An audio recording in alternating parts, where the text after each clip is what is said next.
आज का दिन हमारे चंबल क्षेत्र के लिए माधव टाइगर अभयारण्य के नाते से ये एक नवा हमारा मध्य प्रदेश का गौरवशाली स्वर्णिम इतिहास का पृष्ठ जुड़ा है, जहां बाघ पुनर्स्थापन का एक बड़ा प्रयोग हुआ है। अतीत के काल में 12-15 टाइगर पहले छोड़े गए थे, धीरे धीरे वो लुप्त हो गए, लेकिन भारत सरकार के सभी मापदंडों के अनुसार ये मध्य प्रदेश का नवा टाइगर रिजर्व पार्क खास करके भारत सरकार का 58वां पार्क बना है।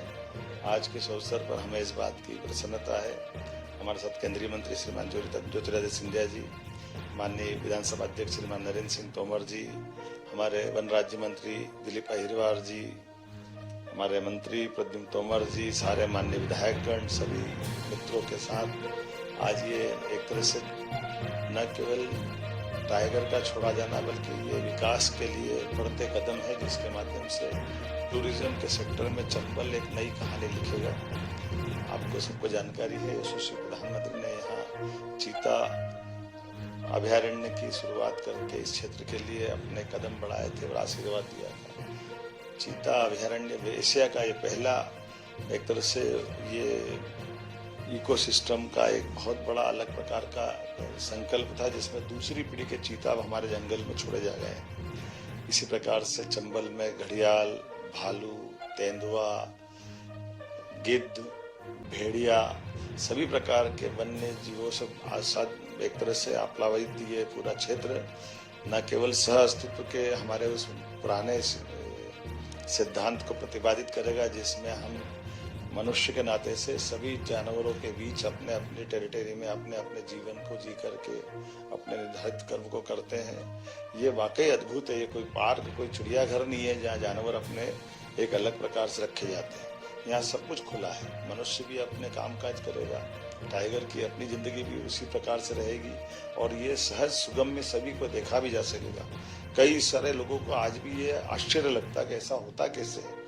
आमतौर पर जैसे टाइगर या ऐसे बड़े नाम सुनते हैं तो आदमी को सिहरन आ जाती है, डर जाता है, लेकिन यहाँ बहुत कॉमन बात है। मुझे इस बात की प्रसन्नता है कि दुनिया के अंदर सबसे ज्यादा टाइगर कहीं है तो हमारे अपने देश के अंदर है, और देश के अंदर सबसे ज्यादा टाइगर किसी राज्य में है तो वो मध्य प्रदेश है। और मध्य प्रदेश में भी हमारा अब कौन सा क्षेत्र बचा है?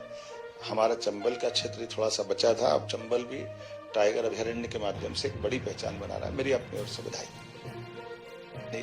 आज खास बात ये भी है, बड़े महाराज हमारे माधव सिंधिया साहब का उनकी जयंती है और खास करके उनकी जन्म जयंती 80वीं है।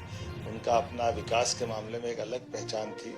रेल से लगाकर कई विकास के कामों के साथ साथ उनने वन्य जीवों पे भी काम किया। ऐसे में ये उनका बनाया अभयारण्य हमारे लिए एक नया रूप में आ रहा है। मैं मान के चलता हूँ आज के इस अवसर पर हम सब उनको विनम्रता से स्मरण भी कर रहे हैं और ऐसे अच्छे कामों से उनको सदा के लिए एक हमारे लिए सौगात बनती है। मेरी अपनी ओर से बधाई।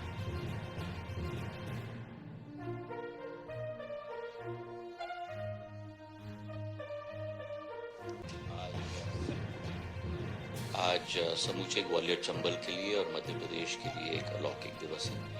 मैं माननीय मुख्यमंत्री जी को अपने दिल के गहराइयों से धन्यवाद अर्पित करना चाहता हूँ। ये माधव नेशनल पार्क जो मेरे पूर्वज माधव महाराज के द्वारा स्थापित किया गया था, इसी सोच और विचारधारा के साथ कि बाघ, तेंदुआ, बाकी जीव जंतुओं को संरक्षण प्राप्त हो जो लुप्त हो गया था।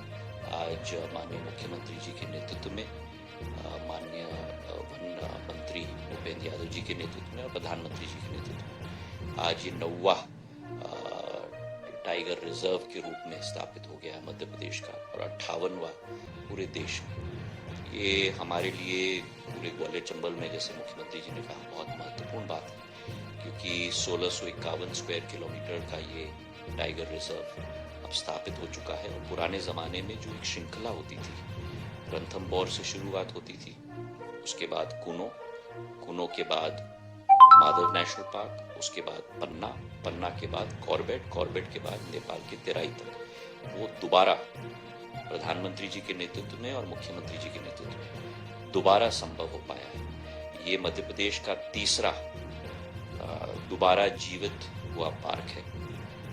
पन्ना के बाद सरिस्का के बाद राजस्थान में, और अब तीसरा शिवपुरी, जहां बाघ को रीइंट्रोड्यूस किया गया है। तो मैं धन्यवाद अर्पित करना चाहता हूं मुख्यमंत्री जी को, और कूनो और इस क्षेत्र को मिलाकर 3500 स्क्वायर किलोमीटर का एक संयुक्त क्षेत्र बन जाएगा जीव जंतुओं के लिए। और मध्य प्रदेश पूरे देश में अग्रणी नंबर पर आया है हमारे वाइल्ड लाइफ पार्क्स के रूप में, और इसके आधार पर पर्यटन भी बढ़ेगी, आमदनी भी बढ़ेगी, रोजगार भी बढ़ेगी।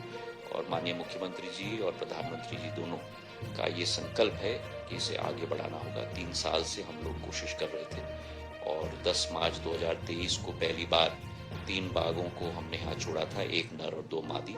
आज मुख्यमंत्री जी के हाथ से आज एक मादी को छोड़ा गया है, एक नर को भी छोड़ा जाएगा, तो 5 बाघ यहाँ स्थापित होंगे। 13 किलोमीटर का दीवार भी 20 करोड़ रुपए से अब तैयार हो चुका है, और मुख्यमंत्री जी के आशीष से इसे आगे भी हम लोग बढ़ाने की कोशिश करेंगे।